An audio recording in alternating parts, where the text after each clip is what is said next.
अभी हाल ही में हुए चुनाव में उत्तर प्रदेश से बुंदेलखंड की जो बात की जाए तो यहाँ पर 19 सीटों पर भारतीय जनता पार्टी के विधायक चुने गए हैं। लेकिन इनसे पहले की यदि बात की जाए तो सिर्फ एकमात्र विधायक झांसी से रवि शर्मा जी यहाँ से रहे हैं। उनकी लोकप्रियता का आलम यह है कि दोबारा जनता ने उनको चुना है। हम आज बात करेंगे उनसे 2019 के चुनाव को लेकर कि किन मुद्दों पर बीजेपी इस बार मैदान में आ रही है। इस बार का चुनाव का मुद्दा है राष्ट्रवाद और विकास। जिस तरीके से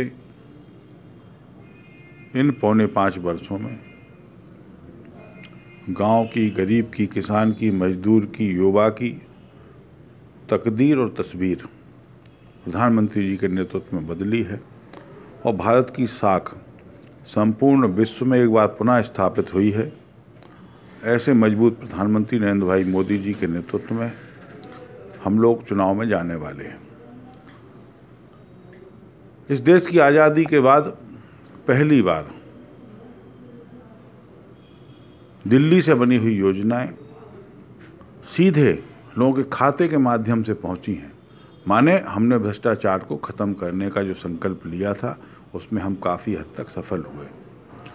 वो सारी योजनाएं जो किसान के लिए, गरीब के लिए, मजदूर के लिए होनी चाहिए। प्रधानमंत्री जी का संकल्प है कि 2022 तक इस देश में रहने वाले प्रत्येक व्यक्ति के पास अपना खुद का आवास हो। उस दिशा में हम लोग तेज़ी के साथ काम कर रहे हैं। वो माताएं बहनें जिन्हें खुले में शौच जाना पड़ता था, उनके लिए हर घर में शौचालय की व्यवस्था के माध्यम से उनके सम्मान की रक्षा के लिए हम लोगों ने जो काम किया है वो भी जनता के सामने है। हमने उन पूर्वों में, टोलों में, गाँव में जहाँ पर इस देश की आज़ादी के बाद आज तक बिजली नहीं पहुँच पाई थी, वहाँ पर सौभाग्य योजना के माध्यम से बिजली भेजने का काम किया। किसानों को, जो लघु और सीमांत किसान हैं, उनको हमने उनके खाते के माध्यम से कुछ ना कुछ सहयोग राशि सरकार भी उनको दे, जिससे उनका जीवन यापन ठीक से हो पाए। ऐसी चिंता सरकार प्रत्येक व्यक्ति कर रही है और ईमानदारी से। बड़ी बात यह है कि योजनाएं तो पहले भी बनती थी, लेकिन इस देश के एक पूर्व प्रधानमंत्री, उनका वक्तव्य था दिल्ली से कि हम जब दिल्ली से 100 रुपया भेजते हैं तो नीचे 15 रुपये कुल पहुंच पाते हैं। लेकिन आज मैं कह सकता हूं कि दिल्ली से चला हुआ 100 का नोट सीधे गरीब, मजदूर, किसान के खाते में 100 के 100 आते हैं। विधायक जी, मात्र 2-2 हज़ार रुपये दिए जा रहे हैं, क्या किसान से इसका काम चल पाएगा? 6,000 में साल हो रहा है पूरा। देखिए, एक परिवार के सहयोग राशि है 6,000 रुपये लघु और सीमांत किसानों के लिए, और उसमें लाखों लोग कवर हो रहे। तो अभी तक जिसको कुछ ना मिलता हो, अभी तक जहां सूखा हो गया, बाढ़ हो गई, अतिवृष्टि हो गई, ओलावृष्टि हो गई, उसमें लेखपाल साहब के चक्कर लगाने पड़ते थे। अब सैटेलाइट के माध्यम से सर्वे होने लगे हैं। तो हमने ईमानदार सरकार प्रधानमंत्री जी ने दी है और प्रत्येक खाते में 6,000 रुपये जाने वाले। आप 2,000 की बात मत करिए, 2,000 रुपये तो एक किस्त है। 2-2 हज़ार रुपये की 3 किस्तों के माध्यम से 6,000 रुपये की सहयोग राशि लघु और सीमांत किसानों को मिलने वाली है। विधायक जी, गठबंधन से कितना नुकसान होगा बीजेपी को? देखिए, ये स्वार्थ का बंधन है। वो स्वार्थी लोग जो अपने परिवारों की पार्टियां चलाते हैं, जिनकी कॉरपोरेट पार्टियां हैं, उन लोगों को प्रधानमंत्री नरेंद्र भाई मोदी जी की लोकप्रियता से उनको संकट लगने लगा। और संकट का परिणाम निकला कि सारे लोग, जो विभिन्न मत और मतांतर के लोग थे, वो सारे एक मंच पर आ गए प्रधानमंत्री जी के खिलाफ में। लेकिन देश की जनता समझदार है, वो सब जानती है, और निश्चित रूप से इस चुनाव में ये गठबंधन फेल साबित होगा। दिल्ली का रास्ता यूपी से होकर जाता है, इस बात को मानते हुए आपकी लड़ाई किससे है, गठबंधन से या कांग्रेस से? नहीं, देखिए, हर लोकसभा का अपना मिजाज है, हर लोकसभा सीट का अपना स्वभाव है। उस स्वभाव के अनुरूप लड़ाई तो भारतीय जनता पार्टी से है सबकी। कहीं पर कांग्रेस लड़ेगी हमसे, कहीं पर गठबंधन लड़ेगा, लेकिन ये सारे लोग बहुत पीछे हैं। आचार संहिता लागू होते ही 2 घंटे पहले उसके मध्य प्रदेश में कुछ किसानों के पास एक कॉल आया कांग्रेस गवर्नमेंट की ओर से कि अभी आपका ऋण माफ नहीं हो पाएगा, और अभी चूंकि आचार संहिता लग गई है, इसको कैसे देखते हैं? देखिए, ये सारे कांग्रेस के हथकंडे हैं। अभी राहुल गांधी बहुत सारे वादे और जुमले जनता के बीच में फेंक रहे हैं, लेकिन मैं राहुल गांधी जी को याद दिलवाना चाहता हूं कि इसके पूर्व में उनकी लंबे समय तक सरकार रही है, तब ये कस्में वादे उन्होंने जनता के पूरे क्यों नहीं किए। आज जब इस देश में वास्तविकता में काम हुआ है, इस देश के लोगों का विश्वास जगा है, तब कहीं ना कहीं मजबूर होकर के राहुल गांधी जी को भी उस तरीके की बातें करनी पड़ रही हैं, लेकिन उनकी बातें निश्चित रूप से वो झूठी बातें ही कहलाएंगी, उनके पास देने को कुछ है नहीं। सर्जिकल स्ट्राइक को लेकर लगातार अभी भी मंथन चल रहा है, अभी भी और जो विपक्ष लोगों का कहना यही है कि आपने पूरे मुद्दों को मोड़ दिया है। बीजेपी ने ये स्ट्राइक जो है इसको मोड़ दिया है लोकतंत्र के नाम पे, इसके अंदर लोगों को गुमराह कर रहा है आप। देखिए, भारत की सेना के शौर्य पर हम सबको गर्व है। हमारी सेना जिन्होंने अंदर घुस करके, जब पुलवामा का हमला हुआ तो निश्चित रूप से पूरा देश आक्रोश में था, दुखी भी था, और उसका परिणाम यदि कुछ नहीं निकलता तो निश्चित रूप से लोगों के मन में गुस्सा था, और हमारी सेना के सौदे ने वो करके दिखाया है। हमने अंदर तक घुस करके आतंकवादियों के कैंप नष्ट किए, और जो सरकार दिल्ली में बैठी होती है, निश्चित रूप से सरकार के मुखिया का ही निर्देश होता है, उसी की विल पावर काम करती है। नहीं तो इसके पूर्व में भी इस देश में कई बार हमले हुए, 26/11 का आतंकी हमला हुआ, अन्य हमले आतंकवादी लगातार घुसते चले आ रहे थे, लेकिन सरकार की इच्छा शक्ति मजबूत नहीं थी। लेकिन मैं कह सकता हूं कि नरेंद्र भाई मोदी जी के नेतृत्व में चलने वाली दिल्ली की सरकार दृढ़ इच्छा शक्ति की सरकार है, कुछ करने की सामर्थ्य रखने वाली सरकार है, और नरेंद्र मोदी जी ने जिस तरीके से इन 4.5 वर्षों में अंतर्राष्ट्रीय स्तर पर अपने भारत के रिश्तों को मजबूत किया है, प्रगाढ़ता प्रदान की है, उसका ये परिणाम है कि संपूर्ण विश्व आज भारत के साथ खड़ा हुआ है। लखनऊ में आपकी यूपी पुलिस ने एक व्यापारी के यहाँ पे डकैती ऐसी स्थिति बना दी थी, उसकी करोड़ों रुपए उसके निकाल ली, बाद में डकैती का मुकदमा दर्ज करना पड़ा। पुलिस बेलगाम क्यों हो गई है आपकी? देखिए, हम लोगों ने स्वच्छ प्रशासन देने का काम किया है।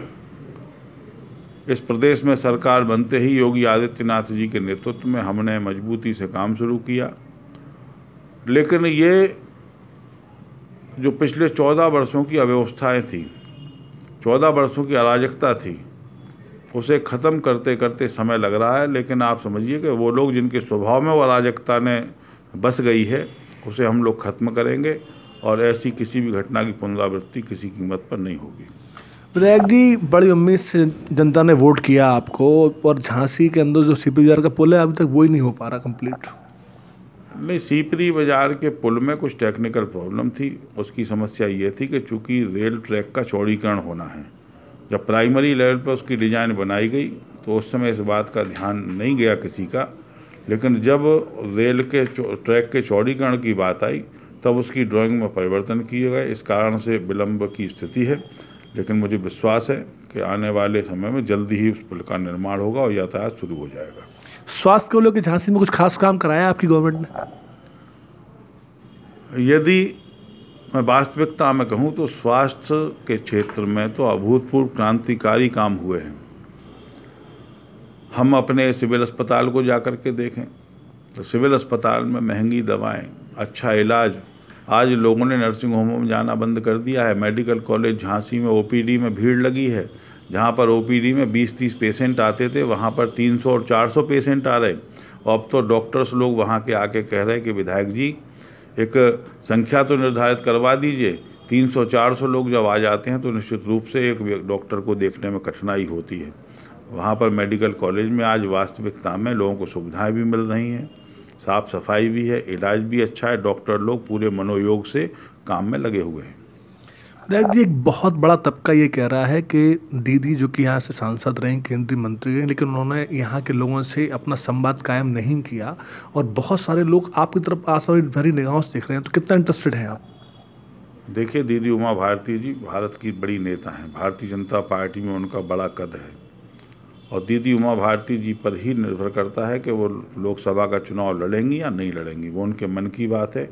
यदि वो लड़ेंगी तो निश्चित रूप से हम सारे लोग उनका स्वागत करते हैं। हमारा तो मन है कि दीदी यहाँ से चुनाव लड़ें, और जो विपक्ष ये बातें कर रहा है कि दीदी ने इंटरेस्ट नहीं लिया, दीदी के समय में निश्चित रूप से संपूर्ण बुंदेलखंड की चिंता हुई है, दीदी के समय में उनके सुझाव पर डिफेंस कॉरिडोर, उनके सुझाव पर बुंदेलखंड एक्सप्रेस वे, उनके सुझाव पर फूड प्रोसेसिंग पार्क के लिए बातचीत होना, हमारे यहाँ क्रांति पथ की बात होना, बहुत सारी ऐसी महत्वाकांक्षी योजनाएं हैं जो दीदी के कारण से बुंदेलखंड में आई हैं।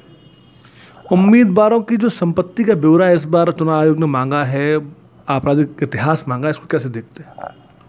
देखिए, इस देश के लोकतंत्र में अपराध का, अपराधियों का, भ्रष्टाचार का स्थान नहीं होना चाहिए।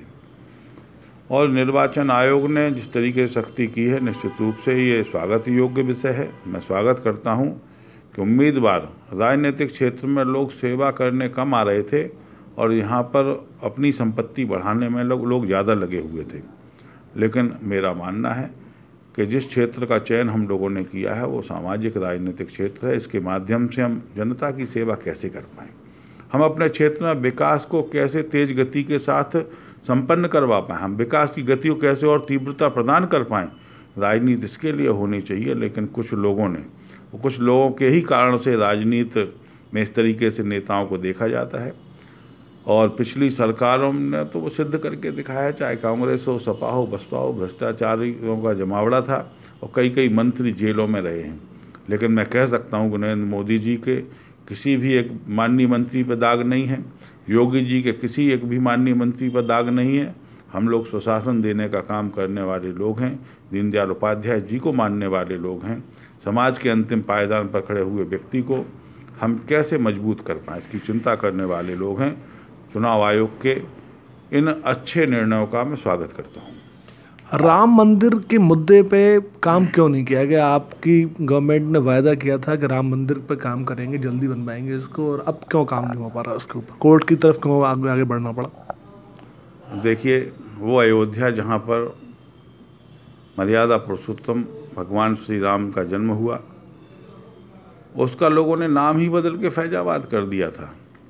हम लोगों ने एक बार पुनः उनकी जन्मभूमि अयोध्या को अयोध्या के रूप में लोगों के बीच में स्थापित करने का काम किया। और जहाँ तक राम मंदिर की बात है, चूँकि वो मुद्दा इस देश की जनभावना से जुड़ा हुआ विषय है, वो कोई मुद्दा नहीं हो सकता, वो हमारे लिए कोई राजनीति का विषय भी नहीं हो सकता।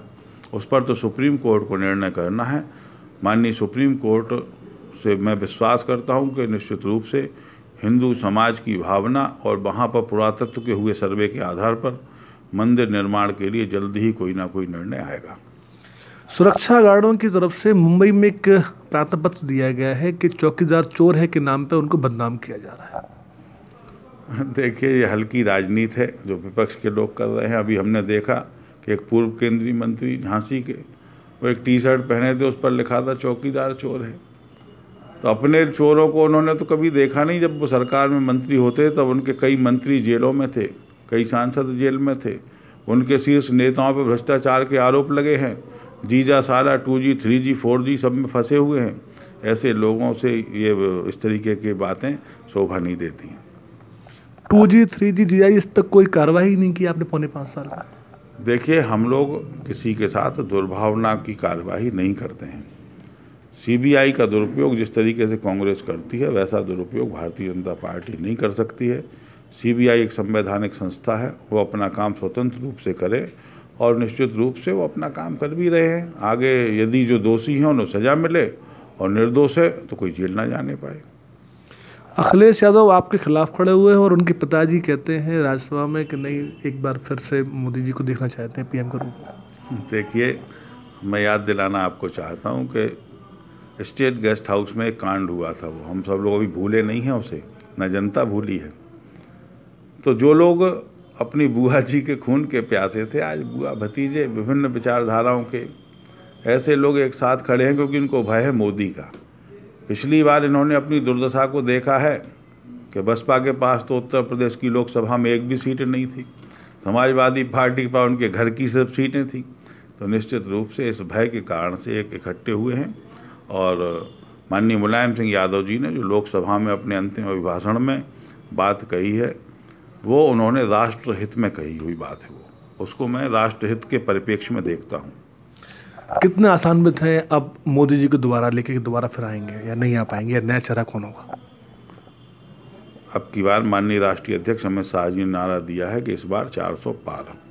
तो निश्चित रूप से इस बार हम लोग प्रचंड बहुमत के साथ एक बार पुनः नरेंद्र भाई मोदी जी इस देश में प्रधानमंत्री के रूप में स्थापित होंगे। भारतीय जनता पार्टी की सरकार बनेगी और हम जो जनता के लिए करना चाहते हैं, जो डेवलपमेंट की बात हम करते हैं, वो डेवलपमेंट, वो राष्ट्रवाद लोगों के मन में मजबूती के साथ बैठे और हम लोगों के लिए काम कर पाएँ। गांव में अंतिम पायदान पर खड़ा हुआ अंतिम व्यक्ति तक हमारी सरकार की पहुंच हो।